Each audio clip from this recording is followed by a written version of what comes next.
Le dirigisme.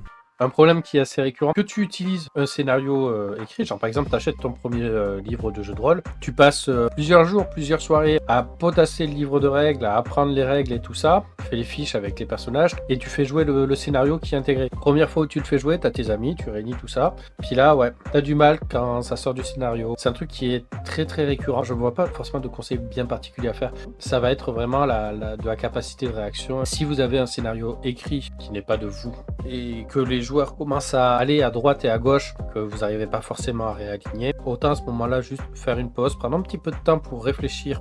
Qu'est-ce qui doit se passer après dans le scénario? Une fois que tu sais vers où tu dois aller, eh bien, s'ils doivent aller dans la forêt pour aller rechercher, eh bien, tu peux toujours faire apparaître sur leur chemin la forêt. Dans le cas où c'est toi qui a écrit ta campagne. Des fois, je trouve que c'est même peut-être un peu plus compliqué si c'est ta première fois que tu écris un scénario. Si tu as pensé à mettre des événements clés, des points de routage importants dans ton histoire, il suffira qu'à un moment, tu raccordes un de ces points de routage et l'histoire, elle reprendra dans sa suite. Tu prévois 4-5 événements qui doivent se passer, mais sans bloquer le jeu. C'est-à-dire que s'ils veulent aller faire du shopping et visiter des magasins, mais t'as pas prévu qu'il y ait des magasins, ouais, faut un petit peu improviser, c'est pas forcément évident. Ouais.